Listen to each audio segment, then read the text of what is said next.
शहर के विभिन्न थाना क्षेत्रों की घटनाओं में विवाद, हत्या, दुर्घटना में मौत, चेन चोरी की घटना में पुलिस द्वारा उचित कार्रवाई नहीं की गई। उज्जैन शहर में अलग अलग थाना क्षेत्र में 3 घटना घटी, जिसमें एक मामला चिंतामन थाना क्षेत्र का है, जिसमें खेत की मेड़ के विवाद में एक युवक की हत्या कर दी गई। दूसरी घटना में एक किसान की वाहन दुर्घटना में मौत हो गई। तो तीसरी घटना सिद्धवट पर महिला के गले से सोने की चेन चोरी हो गई, जिसमें महिला भैरवगढ़ थाना शिकायत कराने पहुंची तो पुलिस ने चोरी की रिपोर्ट न लिखते हुए चेन गुम होने की शिकायत दर्ज कराने की बात कही। इस पर महिला ने एसपी को शिकायत की। पहला मामला इस प्रकार है। चिंतामन थाना क्षेत्र के काकरिया चीरा खान में खेत की मेड़ को लेकर 2 किसानों के बीच विवाद हो गया। विवाद इतना बढ़ गया कि किसान ने दूसरे किसान पर वार कर दिया। इसमें राधेश्याम की मौत हो गई। चिंतामन थाना पुलिस ने मामले में धारा 302 के तहत प्रकरण दर्ज कर लिया है। चिंतामन थाना प्रभारी ने जानकारी देते हुए बताया कि 3 आरोपियों के विरुद्ध धारा 302 के तहत प्रकरण दर्ज कर मामला लिया गया है। मृतक का जिला अस्पताल में डॉक्टरों द्वारा पोस्टमार्टम करवाया गया। साथ ही आरोपी की तलाश भी की जा रही है। जल्द ही आरोपियों को गिरफ्तार कर लिया जाएगा। खेत पर मेड़ के विवाद में मृतक श्यामलाल पिता सीताराम की मृत्यु हो गई है। इसके शव को परिजन कल जिला अस्पताल लेकर आए। सूचना पर अपराध धारा 302 का कायम किया है। आरोपीगण लक्ष्मी नारायण व उसके 2 पुत्र अरुण और राजेश के खिलाफ आरोपीगण की तलाश की जा रही है। दूसरी घटना में उज्जैन के आगर रोड पर नजरपुर से कलेश्वर गांव की ओर जा रहे किसान की ट्रैक्टर की चपेट में आ जाने से मौत हो गई। इसका जिला अस्पताल में पोस्टमार्टम करवाकर शव परिजनों को सौंपा गया। पुलिस ने मामले में मर्ग कायम कर लिया है। मृतक के परिजनों ने बताया कि दिलीप सिंह डोडिया उम्र 55 वर्ष निवासी कलेश्वर गांव का रहने वाला है, जो नजरपुर से उसके गांव जा रहा था। उसी दौरान ट्रैक्टर का संतुलन बिगड़ने से ट्रैक्टर पलट गया। इसकी चपेट में आने से दिलीप सिंह की मौत हो गई। ट्रैक्टर लेके और नजरपुर से थोड़ा आगे निकलने के बाद ट्रैक्टर पलटी खाई और ट्रैक्टर के पीछे दबके उनके। तीसरी घटना में उज्जैन के थाना भैरवगढ़ क्षेत्र में सोने की चेन चोरी का एक बड़ा मामला सामने आया। घटना सिद्धवट क्षेत्र की बताई जा रही है। यहाँ एक महिला व पुरुष मंदिर में दर्शन करने के लिए गए हुए थे। लौटते समय कुछ महिलाओं ने धक्का मुक्की की और चेन चोरी कर। पीड़ित महिला के पुत्र ने बताया कि चेन लगभग 2 तोला वजन की थी। थाना भैरवगढ़ पुलिस के द्वारा मामले में उचित कार्रवाई नहीं की जा रही है। कार्रवाई की मांग को लेकर पीड़िता परिजनों के साथ गत दिवस रात्रि को police control room SP office पहुंची। संबंधित पुलिसकर्मी पर उचित कार्रवाई सहित चोरी की गई चेन को तलाशने की बात कही गई। बताइए क्या हम अस्पताल वहाँ सिद्धनाथ मंदिर गए, वहाँ पे हमारी चेन कटी हुई है, गिरी हुई नहीं है, काटी है किसी ने। और हम वहाँ गए तो वहाँ करते बोलते हैं कि गिरी हुई लिखो, कटी हुई नहीं है। आपको क्या मालूम? और तब के हमने पहले गए तो चेन दिख रही थी हमारे, उसी समय गिरी हुई है। और वो लोग इसके गिरी हुई की लिख रहे हैं तो गिरी हुई की लिख रहे हैं, कटी हुई की नहीं लिख रहे हैं।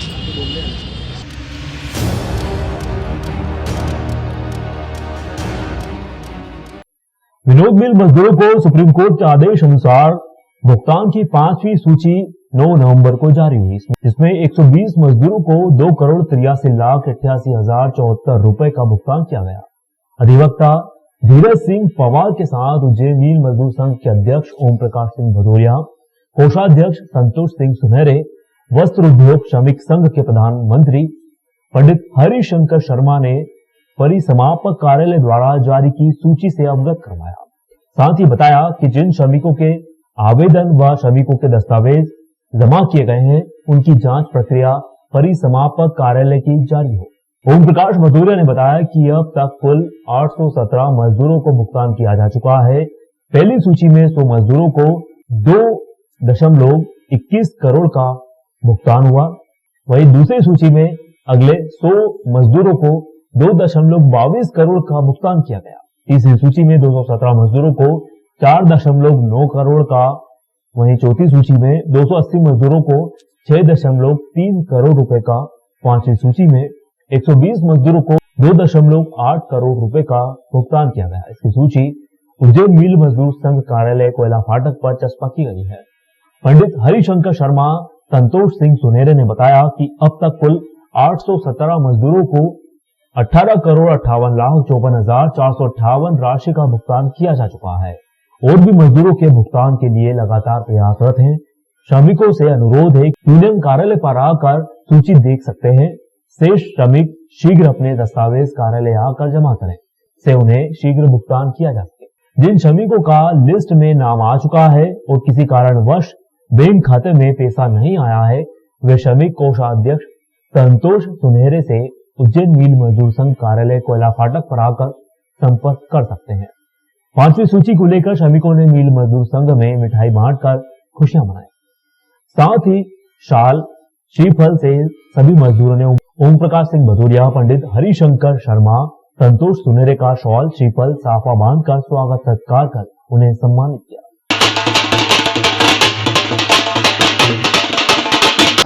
120 श्रमिकों की 2,83,88,88,074 रुपए की आई है। कुल लिस्टें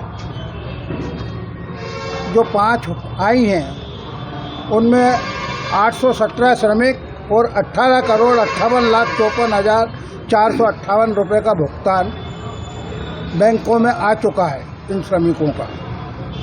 और बाकी शेष जो बची हैं वो अति शीघ्र जांच हो रही है और जिनने कागज़ नहीं दिए हैं वे इस उज्जैन मिल मजदूर में तत्काल कागज़ दें, और कोई त्रुटि बस किसी का 817 में नाम नहीं आया वे भी सूचना करें यहाँ आके।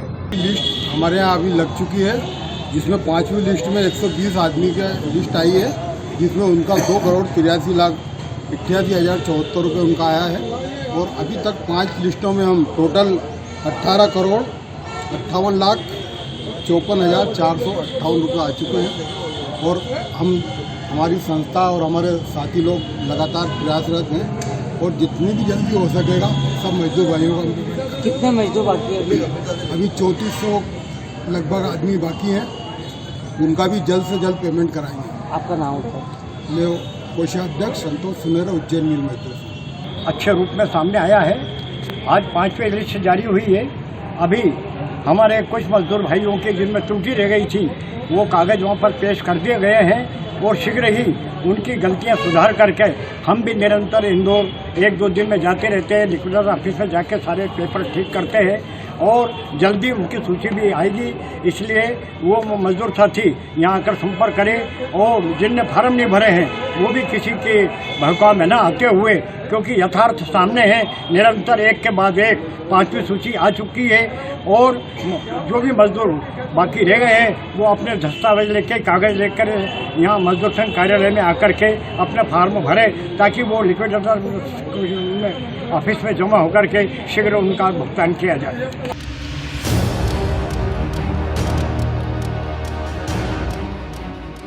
परमानंद यूनिवर्सिटी ट्रस्ट द्वारा लोक कल्याणार्थ yoga therapy hospital research centre 241 bed क्षमता विश्व का तीसरा सबसे बड़ा प्रकल्प का शिलान्यास समारोह व निम्न से कार्यक्रम का शुभारंभ 12 नवंबर शनिवार को प्रातः 10 बजे आनंद फाउंडेशन निनोरा उज्जैन इंदौर रोड पर होने जा रहा है। इस अवसर पर भाजपा की लोकसभा की पूर्व स्पीकर सुमित्रा महाजन, उच्च शिक्षा मंत्री डॉक्टर मोहन यादव, जल संसाधन मंत्री तुलसी सिलावट, सांसद अनिल फिरोजिया, विधायक पारस जैन, महेश परमार, महापौर मुकेश टटवाल अतिथि के रूप में मौजूद रहेंगे। उमानंद गुरु जी के शुभेच्छा व आशीर्वाद सहित होने वाले शिलान्यास समारोह में yoga therapy hospital research centre 241 bed क्षमता विश्व का तीसरा सबसे बड़ा प्रकल्प, परमानंद योग महाविद्यालय, मोहन गौशाला, वेदांत इंटरनेशनल स्कूल निशुल्क गरीबों हेतु, सिद्ध सरोवर सहित 19G international yoga festival, 19G international yoga therapy conference, 9G international yoga आसन प्रतियोगिता का शुभारंभ होगा। आनंदमय yoga therapy hospital and research centre Ujjain में एक अपने आप में अनूठा और अद्वितीय प्रोजेक्ट है, जिसमें न कोई दवाई, न कोई इंजेक्शन, न कोई सर्जरी और मनुष्य की अनेक बीमारियों का, जिसे आदि और व्याधि कहते हैं, उसका इलाज बाखूबी होगा। और जितने भी गरीब तबका है जो कई बार इलाज से वंचित हो जाता है, उनका निःशुल्क इलाज होगा। और यह अपने आप में मनुष्य को पूर्णता, पूर्ण स्वास्थ्य और आनंद प्रदान करेगा। यह विश्व में अपने आप का तीसरा सबसे बड़ा योगा थेरेपी हॉस्पिटल होगा। हम चाहते हैं आप सब लोग पूर्ण स्वस्थ रहें, आनंदित रहें, मस्त रहें। लेकिन यदि अपने कर्मों के फल के द्वारा कहीं हमारे को कोई बीमारी आती है तो यह अस्पताल आपकी सेवा में आपको पूर्ण स्वस्थता प्रदान करे, ऐसी आप सबके लिए शुभकामनाएं हैं, मंगल कामनाएं। सर कहाँ पे खुल रहा है, कितने बीघा में, कितना का प्रोजेक्ट है? यह प्रोजेक्ट उज्जैन के ग्राम नेनोरा में 7 बीघा में शुरू होगा और इसके अंदर 251 बेड, 251 बिस्तरों की फैसिलिटी होगी और इसमें समन्वित योग चिकित्सा, योग के माध्यम से व्यक्ति पूर्णता और पूर्ण स्वास्थ्य प्रदान हो उसको, ऐसा इसमें प्रयास होगा। पूरा प्रोजेक्ट कब तक कंप्लीट हो जाएगा आपका? इसका फर्स्ट फेज जो है इस प्रोजेक्ट का अगले दशहरे को 2023 में, और पूरे प्रोजेक्ट का हमारा लक्ष्य है कि अगले सिंहस्थ के पहले पहले पूरा प्रोजेक्ट हो जाए।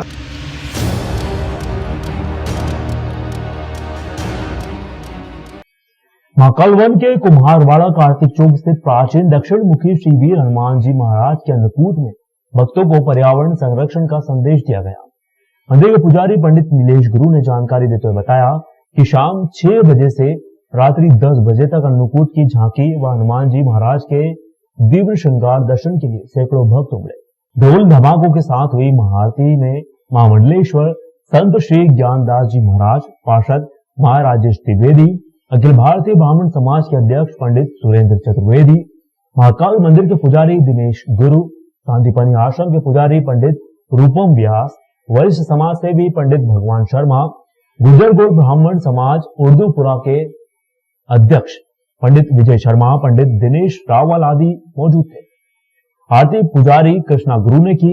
अतिथियों का स्वागत दुपट्टे मोती की माला पहनाकर पुजारी जस्तु गुरु महाराज शर्मा, मोनिका शर्मा ने किया है। पूजन पंडित दीपक तिवारी ने करवाया। इस अवसर पर भक्तों को बूंदी प्रसाद के साथ तुलसी के पौधे निःशुल्क भेंट किए गए। अन्नकूट की झांकी में पर्यावरण संरक्षण के संदेश लिखे गए थे ताकि आम लोग पेड़ पौधे लगाने व उनकी रक्षा के लिए जागरूक हों।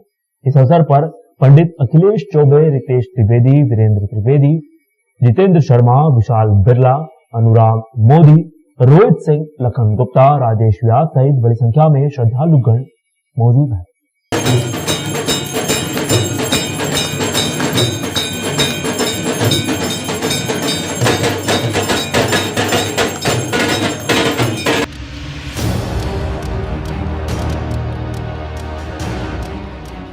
नेपानगर के नावरा वन परिक्षेत्र में हो रही अवैध वन कटाई व बढ़ते अतिक्रमण को रोकने के लिए जिला प्रशासन सख्त नजर आ रहा है।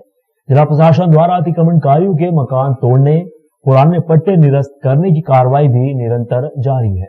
आपको बता दें कि कुछ दिन पूर्व अतिक्रमणकारियों ने ग्राम सीवल में हाथों में तीर कमान, गोफन व धारदार हथियारों के साथ एक विशाल रैली निकाली थी। इसके बाद से ग्रामीणों में भय का माहौल व्याप्त है।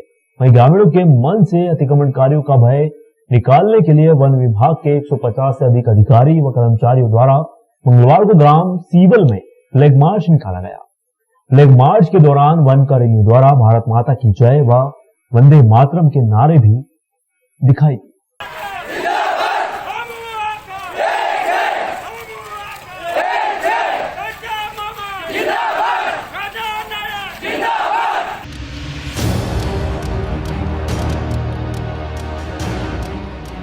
सुसनेर अवैध रुपयों की मांग को लेकर गुरुवार को राधाकृष्ण पैथोलॉजी लैब के संचालक सोनू पाटीदार ग्राम लोलकी ने एसडीएम सोहन कनाश व एसडीओपी आकांक्षा बेझोटे से शिकायत की है। शिकायत में बताया कि राकेश बिकुंदिया के द्वारा मेरी लैब की शूटिंग की गई, मुझे लैब के संचालन किए जाने संबंधित दस्तावेजों की मांग की गई, जबकि मेरे दस्तावेज अधिकारी प्रशासनिक जिम्मेदार अधिकारियों को भी है। वहीं उक्त राकेश बिकुंदिया के द्वारा लैब संचालक से 5,000 रुपए की मांग भी की गई। मैंने मना किया तो उसके द्वारा पेपर में मेरे सोशल मीडिया पर मेरे विरुद्ध फर्जी न्यूज प्रकाशित कर मुझे बदनाम किया जा रहा है। इसको लेकर प्रार्थी के द्वारा एसडीएम व एसडीओपी को शिकायती आवेदन देकर राकेश बिकुंदिया के विरुद्ध वैधानिक उचित कार्रवाई की मांग की गई। मेरा लैब का रजिस्ट्रेशन था। लैब का रजिस्ट्रेशन होने के बावजूद भी राकेश बिकुंदिया जी ने जो एक प्रतिलिपि डाली कि सुसनेर में 2 अवैध लैब संचालित हो रही है, जो सरकार को ब्यौरा नहीं दे रही है। जबकि मैं सबको सुसनेर की जनता को बताना चाहता हूं कि ये जो कोरोना की जांच एक क्या मैंने करी थी, मैंने नहीं करी थी ये जांचें। मैंने सिर्फ CRP, CBC, LDH जो रूटीन जांच होती है वो मैंने करी थी। अगर मैं कोविड की जांच अगर करता तो मैं गवर्नमेंट को ब्यौरा देता, पर मैंने उस टाइम कोविड की जांच नहीं करी। उसके बाद भी इन लोगों ने मेरे ऊपर आरोप लगाया कि मैंने कोविड की जांचें करी है और सरकार को ब्यौरा नहीं दिया, जो कि पूर्ण तरह से गलत है। जो राकेश बिकुंदिया जी है ये सबसे पेमेंट की डिमांड करते हैं। मैंने पेमेंट नहीं दिया तो मेरे बारे में इसने गलत न्यूज़ छाप दी। ये बात बहुत गलत है और पत्रकार होने के नाम पे एक बहुत धब्बा है। ये पत्रकार नहीं है। पत्रकार होते, पत्रकार का काम होता है कि गलत चीज को जनता के सामने लाना, यही नहीं कि सही चीज को गलत बना के जनता के सामने ले जाना। इससे मेरी मानहानि हुई है और इस चीज का मैंने आवेदन SDOP कार्यालय और SDM कार्यालय दोनों में दिया है। अगर इस पे मेरी कोई सुनवाई नहीं होती तो मैं हाईकोर्ट में केस दर्ज करूंगा मानहानि का। ये बहुत गलत है।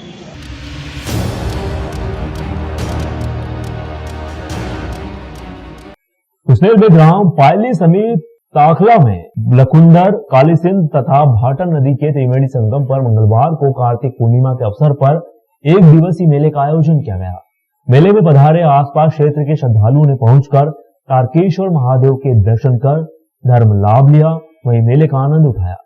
मेले में क्षेत्रवासियों के लिए झूले, मनोरंजन के साधन, व्यंजनों की दुकानें सजाई गई थी। लोगों की मदद के लिए युवाओं द्वारा सहायता कैंप भी लगाया गया था। देवनारायण मंदिर के पुजारी देवकरण मीणा के अनुसार कार्तिक पूर्णिमा के अवसर पर मंगलवार की सुबह महादेव का महारुद्राभिषेक किया गया। इसके बाद हवन यज्ञ का आयोजन किया गया। पुष्प श्रृंगार कर महाआरती की गई। सुबह से ही श्रद्धालु के आने का सिलसिला शुरू हुआ, जो देर शाम तक चलता रहा।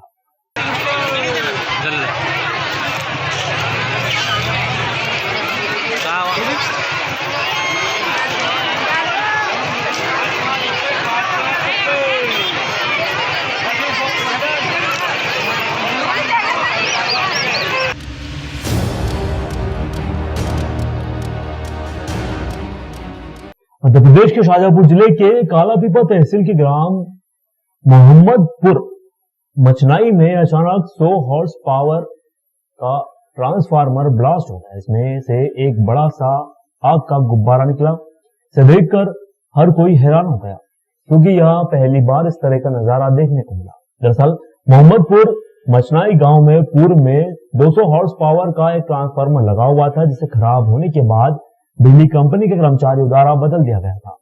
2 ट्रांसफार्मर 100 हॉर्स पावर के लगा दिए गए, जिससे पर्याप्त बिजली नहीं मिल पा रही थी। ओवरलोड होने की वजह से अचानक एक ट्रांसफार्मर में ब्लास्टिंग हो गई, इससे आग का गुब्बारा निकला। ब्लास्टिंग के दौरान कुछ ही दूरी पर ग्रामीण थे, जिन्होंने इसका वीडियो बनाकर अपने मोबाइल में कैद कर लिया।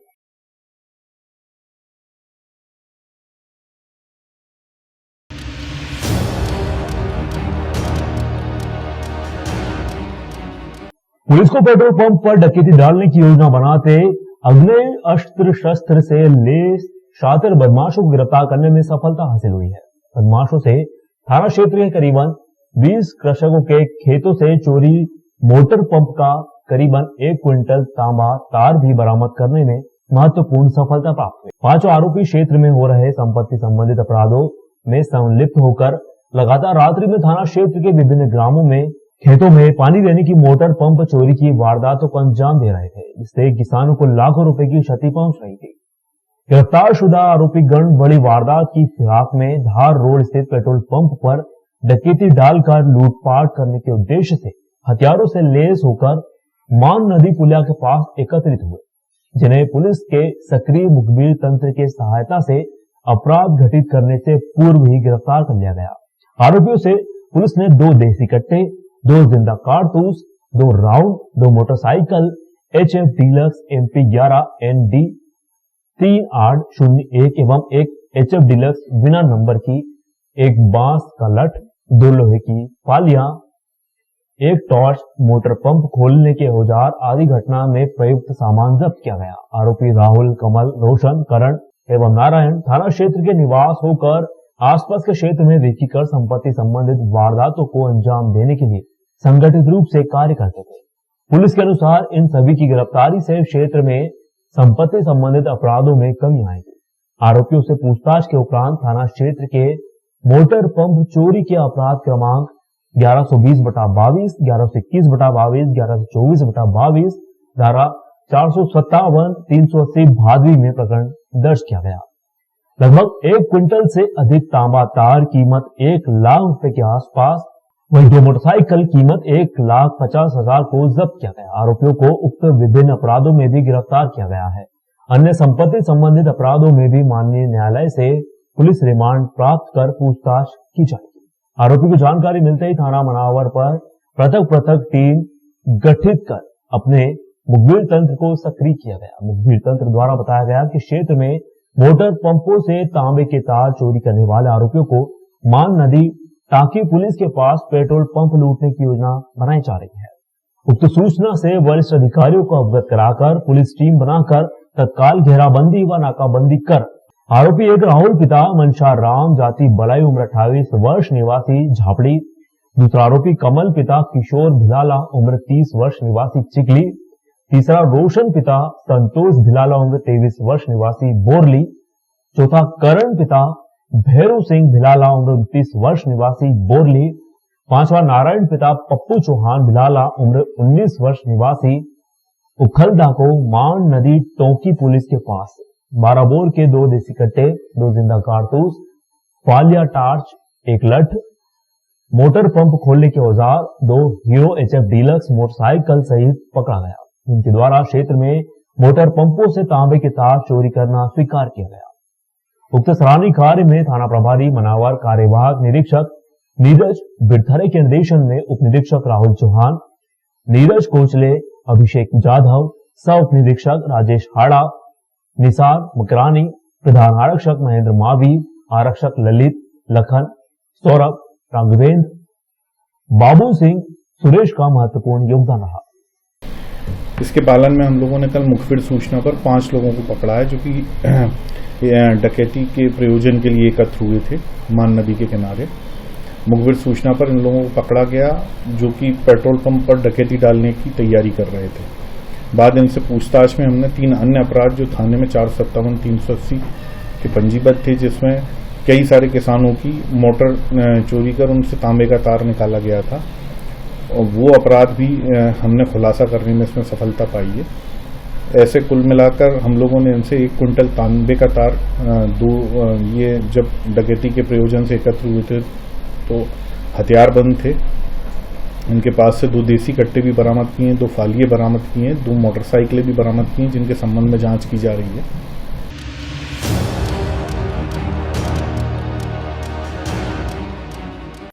ब्यावरा एसडीओपी नेहा गौड़ के मार्गदर्शन में चोरियों पर अंकुश लगाने, संपत्ति संबंधित अपराधियों की चेकिंग, अपराधियों पर नजर रखने हेतु थाना प्रभारी ब्यावरा निरीक्षक राजपाल सिंह राठौर के नेतृत्व में ब्यावरा पुलिस द्वारा एक कैमरा शहर के नाम से चलाए जा रहे अभियान के अंतर्गत कस्बा ब्यावरा में पूर्व से जिनके सीसीटीवी कैमरे लगे हुए हैं, उनसे अपील की जा रही है कि एक कैमरा शहर के नाम मुख्य सड़क, आम रास्ते में अथवा बाहर के मेन गेट पर भी लगवाएं।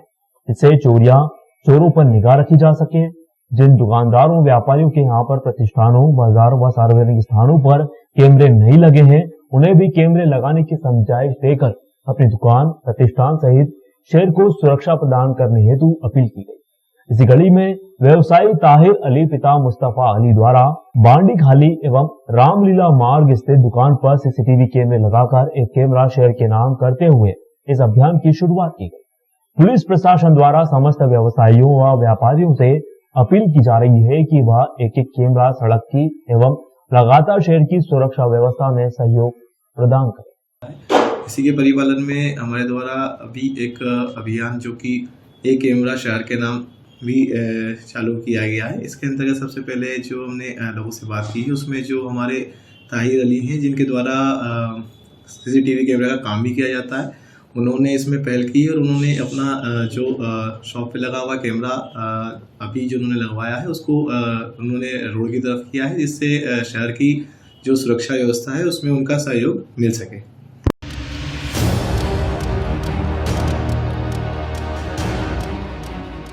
ब्यावरा एसडीएम संजय उपाध्याय कलेक्टर हर्ष दीक्षित द्वारा जारी कारण बताओ सूचना पत्र के पश्चात चर्चा में है। दरअसल वर्तमान में central bank of India Sehore में पदस्थ एक महिला द्वारा कलेक्टर हर्ष दीक्षित से शिकायत दर्ज करवाई गई थी कि ब्यावरा एसडीएम व उनके परिवार द्वारा महिला के घर में घुसकर अभद्रता व लाइसेंसी बंदूक से जान से मारने की धमकी दे डाली। इस पर राजगढ़ कलेक्टर द्वारा ब्यावरा एसडीएम को कारण बताओ नोटिस के माध्यम से जवाब तलब किया गया। इसको लेकर ब्यावरा एसडीएम से बात की गई तो उन्होंने बताया कि मेरे निजी जीवन की घटना है जिसमें मेरे पद का दुरुपयोग शामिल नहीं है। तत्कालीन समय में भोपाल में निवास करने वाली एक महिला द्वारा मुझ पर व मेरे परिवार के विरुद्ध झूठे आरोप लगाते हुए सीएम व प्रदेश के वरिष्ठ अधिकारियों सहित न्यायालय में इस्तगासा के माध्यम से शिकायत दर्ज करवाई गई थी, जिसे सभी जगह से खारिज कर दिया गया है। लेकिन उक्त महिला वर्तमान में सीहोर के सेंट्रल बैंक ऑफ इंडिया में पदस्थ है, जिसके द्वारा 6 माह पूर्व मेरे विरुद्ध कलेक्टर से शिकायत की गई थी कि मेरे द्वारा महिला के घर में घुसकर उससे अभद्रता व लाइसेंसी बंदूक से उसे जान से मारने की धमकी दी है। इस पर मुझे राजगढ़ कलेक्टर द्वारा SCN जारी कर जवाब मांगा गया, जिसे एसडीएम द्वारा लिखित में कलेक्टर के नाम मय प्रमाणों के साथ प्रस्तुत किया गया। एसडीएम ने कहा कि मेरे पास लाइसेंस ही नहीं है तो बंदूक होना बहुत दूर की बात है। मुझे उम्मीद है कि कलेक्टर इस झूठी शिकायत को समाप्त करेंगे।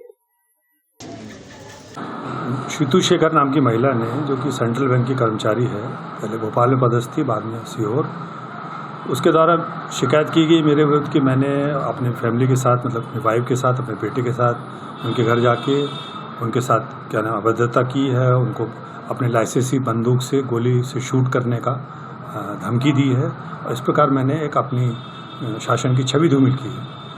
इसके कारण मुझे कारण बताओ नोटिस जारी हुआ। ये शिकायत भोपाल की गई थी या राजगढ़ की गई थी? ये 19/12/2020 की भोपाल की घटना थी, जिसको उसके द्वारा शिकायत की गई सीएम हेल्पलाइन में। सीएम हेल्पलाइन में जनवरी में की थी उसने 2021 में, जिसकी फिर L1 L2 होते हुए DIG, जो कि आजकल IG हैं, इरशाद वली साहब, उन्होंने उसकी जांच की और जांच में पाया गया कि ऐसा ये लोग गए जरूर थे परिवार सहित उनके घर में, लेकिन उनके घर में प्रवेश नहीं किया और समझाने की कोशिश की थी उनके जो रिश्तेदार लोग हैं, पर इस प्रकार का कोई संज्ञेय अपराध होना नहीं पाया गया। इसके बाद इसी महिला ने पुनः फिर जुलाई माह में 2021 में यही शिकायत की, फिर जांच की गई, फिर IG साहब वर्तमान इरशाद अली साहब ने अपनी जांच रिपोर्ट में दिया कि इस प्रकार का कोई संज्ञेय अपराध होना नहीं पाया गया। इसके बाद भी वो महिला संतुष्ट नहीं हुई तो उसने न्यायालय में उसके लिए जो प्राइवेट इस्तिगासा होता है वो लगाया, जिस पर तनुश्री मैडम हैं, जज मैडम, उन्होंने 2021 में उसको खारिज कर दिया कि ये गलत शिकायत है।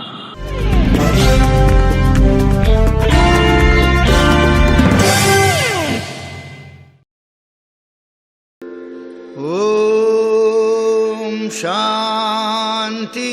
25-26 साल की उम्र से भाई जी का मार्गदर्शन प्यार मिला।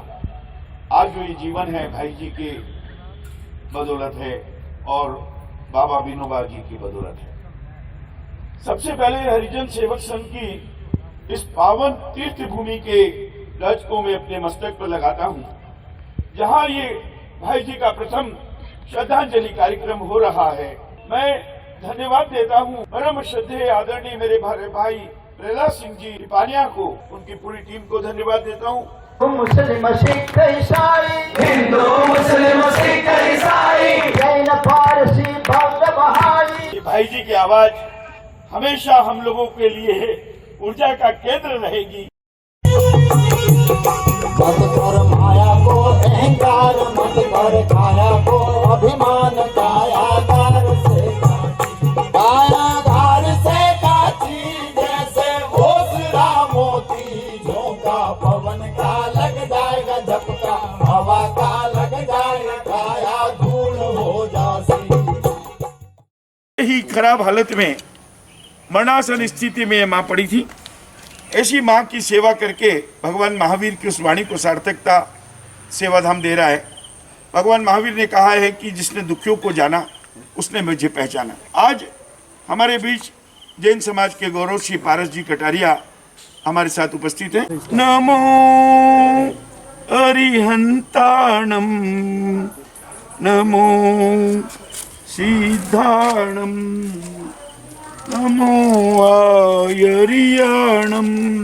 और ये बहन जो उड़ीसा की है, उस अपने नन्हे बच्चे के साथ जिला प्रशासन के माध्यम से सेवाधाम पहुंची है। ये बाबा भी यहाँ आए हैं। आज हमने 4 लोगों को पर्युषण पर्व के चतुर्थ दिवस स्वीकार करके सेवा का एक छोटा सा कार्य परमात्मा के द्वारा जो दिया गया है उसे परिपूर्ण कर रहे हैं। आप सब लोगों से विनती है कि आप सेवाधाम के उत्थान में, विकास में, विस्तार में हर प्रकार से आप जुड़े, यहाँ आए, यहाँ के कार्यों को देखें और इसको आगे बढ़ाने में यथाशक्ति सहयोगी बने। जय जिनेंद्र। हम सेवाधाम।